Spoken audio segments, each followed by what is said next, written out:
तो भाई लोग, हर जगह से रामायणा टीजर को लेकर बैकलैश सुनने के बाद हम आ गए फिर से अपना ओपिनियन देने। प्रॉब्लम्स तो है भाई, बहुत सारे प्रॉब्लम्स है इस मूवी के टीजर को लेकर। एज मैंने अपनी प्रीवियस वीडियो में इस टॉपिक को जब डिस्कस किया था तब लोगों के इतने सारे ओपिनियंस नहीं थे, बट आई रियलाइज्ड कि मेजोरिटी ऑफ लोगों की सेम ओपिनियन है एज माइन। अगर सीधी बात बोलूं तो टीजर अभी तक जो कंटेंट इन्होंने रिलीज किया है अच्छी नहीं है। Let me explain why. इस मूवी की सबसे बड़ी हाइप क्या है पता है? इसकी बजट। लिटरली इस मूवी के प्रोड्यूसर्स हर जगह यानी हर पॉडकास्ट पे जाकर यही बोल रहे हैं कि हम 4000 करोड़ की बजट में रामायणा बना रहे हैं, और इसकी वजह से लोगों में एक एंग्जाइटी क्रिएट हो गया है कि ये लोग इसे इतनी बड़ी लेवल पे कैसे एग्जीक्यूट करेंगे। 4000 करोड़ कोई छोटी बात नहीं होती है। ये इंडिया में अभी तक सबसे महंगी फिल्म होने वाली है, और ऊपर से इसकी VFX के बारे में आप सब जानते ही हैं कि इसे इंटरनेशनल कंपनी डीनेग वाले बना रहे हैं। बट ये सब आप साइड कर दो भाई, हमें कोई फ़र्क नहीं पड़ता है। आप चाहिए 10,000 करोड़ भी लगा लो इस फिल्म पे, जब तक आपकी फिल्म पीक आउटपुट डिलीवर नहीं करती है हमें कोई फ़र्क नहीं पड़ता है। इसकी प्रॉब्लम नंबर 1, प्री प्रोडक्शन। इस मूवी में सबसे बड़ी प्रॉब्लम है इसकी प्री प्रोडक्शन। जब आप इतनी बड़ी स्केल पे मूवी बना रहे हो, just give some time to pre production. जब आप प्री प्रोडक्शन कर रहे होते हैं उस टाइम आप एक अच्छी सी लोकेशन सेलेक्ट कर लीजिए for forest scenes and all, जिसकी वजह से वो नेचुरलिटी बनी रहेगी। उसके बाद एक अच्छी सी कैस्ट को सेलेक्ट कीजिए, क्योंकि आपके पास बजट की कोई प्रॉब्लम नहीं है। उसके बाद आप थोड़ी सी और रिसर्च कर लो कि प्रभु श्री राम सच में कैसे दिखते थे, और लक्ष्मण जी कैसे दिखते थे, और सीता जी कैसे दिखते थे। उन तीनों के कैरेक्टर पे आप थोड़ी सी और डीप रिसर्च कर लीजिए, कैसे हमारे स्क्रिप्चर्स में असुरों और राक्षसों को पोर्ट्रे किया गया है, वो कैसे दिखते थे इन रियल। थोड़ा सा रिसर्च करना था इस पे। मेरे हिसाब से मिनिमम 1 ईयर आप रिसर्च एंड प्री प्रोडक्शन पे ध्यान देते तो आज इसका आउटपुट अलग ही लेवल पे होता। Realism issue. उसके बाद सारी फॉरेस्ट सीन्स को आप रियल लोकेशंस पे शूट करते, जिसमें एक्टर्स के फेस पे वो स्ट्रगल दिखता, क्योंकि पुराने ज़माने में लोग इतने सॉफ्ट फेस और वाइट पॉलिश फेस नहीं होता था भाई। अगर आप इस चीज़ को जितना भी नेचुरल रखेंगे उतनी ज़्यादा ऑडियंस इससे कनेक्ट कर पाएगी। Coming to action scenes of Prabhu Shri Ram. जब आप प्रभु श्री राम के एक्शन सीन्स देख रहे होते हो इस टीजर में, उसमें टू बी फ्रैंक एफर्ट तो दिखता है, लेकिन वो एफर्ट चेहरे पे नहीं दिखता है, क्योंकि चेहरे पे भगवान श्री राम के चेहरे पे कोई भी स्वेटिंग नहीं हो रही होती है, जिसके कारण वो नेचुरलिटी मिस करता है। आप ध्यान से देखिएगा, जब Prabhu Shri Ram action scenes perform कर रहे होते हैं, ना ही उनके फेस पे थोड़ी सी भी कोई स्वेटिंग या टेक्सचर वाली फीलिंग नहीं आती है। वो काफ़ी ज़्यादा पॉलिश और वाइट दिखता है, जो कि रियल लाइफ में वैसे नहीं होता है भाई। जब कोई भी जगह पे इंसान फाइट करता है तो लिटरली उसके चेहरे पे एफर्ट दिखता है, बॉडी पे स्वेटिंग दिखती है, वो कॉमन चीज़ है, वो कोई गलत बात नहीं है। आप उस सीन को रख सकते थे नेचुरली, जिसकी वजह से वो सीन में थोड़ी और नेचुरलिटी ऐड हो जाती है। फॉर एग्जाम्पल आप RRR मूवी को ले लीजिए, उसमें रामचरण जब भी फाइट सीन्स परफॉर्म करता है तो उसमें वो मतलब पूरा स्वेट से भीग जाता है। आप NTR को ले लीजिए, जब भी वो फाइट करता है तो लिटरली उसके चेहरे पे वो एफर्ट, वो स्ट्रगल सब कुछ दिखता है, जिसकी वजह से फेस पे स्वेटिंग आना, ऑयलीनेस आना वो कॉमन चीज़ है, जिसकी वजह से ही तो हम एज ऑडियंस उससे कनेक्ट कर पा रहे थे लिटरली, राइट। वो जब रामचरण उतने सारे लोगों के साथ जब फाइट कर रहा था, वो रियलिटी में पॉसिबल नहीं है, वी नो दैट, बट जब वो फाइट कर रहा था उसके चेहरे पे एफर्ट दिख रहा था, उसकी फेस पे स्वेटिंग दिख रही थी, जिसकी वजह से ऑडियंस उससे कनेक्ट कर पा रही थी, राइट। वही बात यहाँ पे भी अप्लाई होती है। RRR तो लिटरली वो भी तो 19 के ज़माने की टाइम पे शूट कर रहे थे, आप तो उससे पहले यानी रामायण उस टाइम के ज़माने की आप शूटिंग कर रहे हैं मूवी, तो उसमें तो इतना फेस ग्लो, इतना क्लीन शेव, इतना चेस्ट पे बिना बाल, हाथ पे बिना बाल का इंसान नहीं होता था। लेकिन आपने यहाँ रणबीर को पूरी तरह मतलब लिटरली उनका फेस ग्लो कर रहा है, पूरी तरह क्लीन शेव किए हुए हैं, हाथ पे भी, कहीं पे भी, चेस्ट पे भी थोड़ा सा भी बाल नहीं रखा है।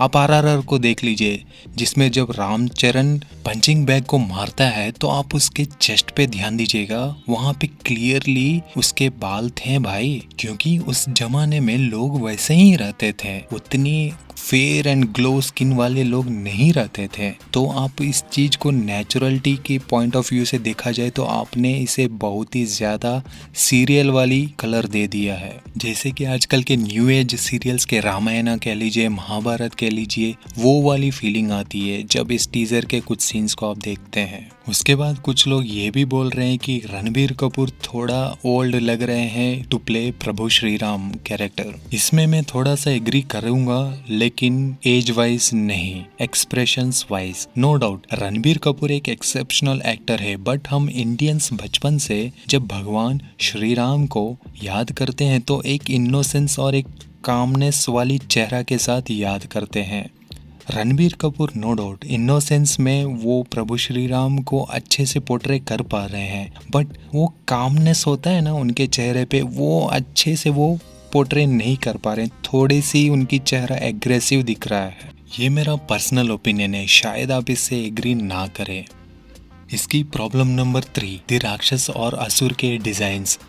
ये पूरी तरह इंग्लिश वाले यानी हॉलीवुड यानी वेस्टर्न साइड के कैरेक्टर्स लग रहे हैं भाई। किसी भी तरह इंडियन असुर या इंडियन राक्षस के साथ रिजेंबल नहीं कर रहे हैं। हमारे यानी रामायण के टाइम पे ऐसे राक्षस या असुर नहीं होते थे भाई।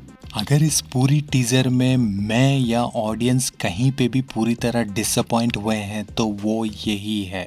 ये जो डिमॉन्स कह लीजिए या राक्षस कह लीजिए या असुर कह लीजिए, बिल्कुल ही बकवास लग रहे थे भाई। कहीं से भी अपने इंडियन कल्चर वाले असुर या राक्षस नहीं लग रहे थे, पूरी वीडियो गेम के कैरेक्टर्स लग रहे थे ये लोग। उससे तो ज्यादा हमारी रामानंद सागर वाली रामायण बेटर थी भाई, उसमें राक्षस ज्यादा डरावने लगते थे। इसकी चौथी पॉइंट है कल्चरल डिस्कनेक्ट। आप रामायण बना रहे हो और बोल रहे हो कि ये इंडियन ऑडियंस के लिए नहीं है, आप इसे वेस्टर्न ऑडियंस के लिए बना रहे हो, आपकी टारगेट ऑडियंस भी वही है। ये क्या बात हुई भाई? फिर आप एक्टर्स भी वेस्टर्न ले लेते। इंडियन भगवान राम फाइटिंग दोज मॉन्स्टर्स, बिल्कुल इंडियन वाली फील नहीं आ रहा है। अब पता नहीं ये मॉन्स्टर्स को कैसे चेंज करेंगे या चेंज नहीं करेंगे, लेट्स सी। बट जब आप इतनी बड़ी बजट फिल्म बना रहे हो, you can't do mistakes like this, no वे।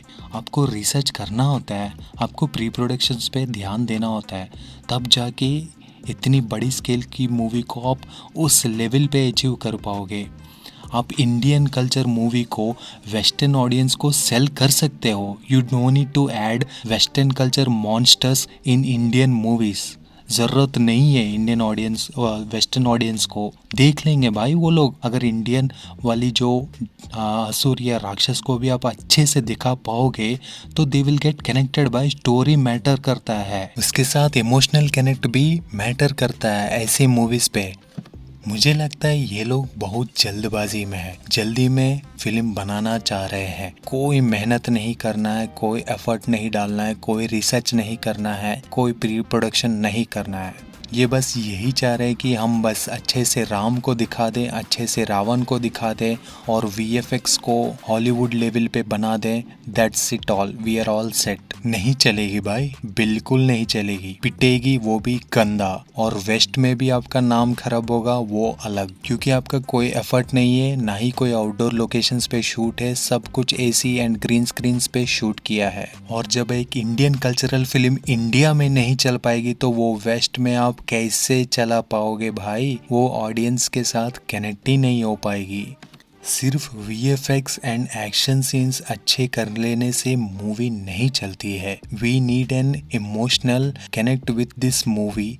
ये मूवी इंडियन कल्चर से रूटेड है भाई। आप इसको जितनी ज़्यादा इंडियन कल्चर से रूटेड रखोगे उतनी ज़्यादा इंडियन कनेक्ट मिलेगी, जिसकी वजह से इस मूवी को वेस्ट में भी ज़्यादा देखा जाएगा। ये वाली जो मॉन्स्टर्स आप दिखा रहे हैं वो वेस्ट वालों के लिए कोई नया बात नहीं है। वो लोग तो बहुत मूवीज में लिटरली इससे भी बड़े बड़े मॉन्स्टर्स देख चुके हैं। तो you have to give them something new right. कुछ तो नया देना होगा आप लोग को, तो आप उसे ज़्यादा इंडियन रखिए, इंडियन इंडियन कल्चर से जोड़िए, इंडियन असुर और इंडियन राक्षसों को दिखाइए, क्योंकि वो वेस्टर्न ऑडियंस देखी नहीं है तो ऑब्वियसली वो लोग कनेक्ट करेंगे, ज्यादा एंगेज करेंगे। और इमोशनल सीन्स तो आप ऐसे भी हैवी वेट डालने वाले हो, जब तीनों एक साथ अलाइन होगी, आपके VFX, emotional scenes, story, everything, Ramayana is perfect story. अगर आप उसे परफेक्टली एग्जीक्यूट कर पाते हो, स्काई इज द लिमिट भाई।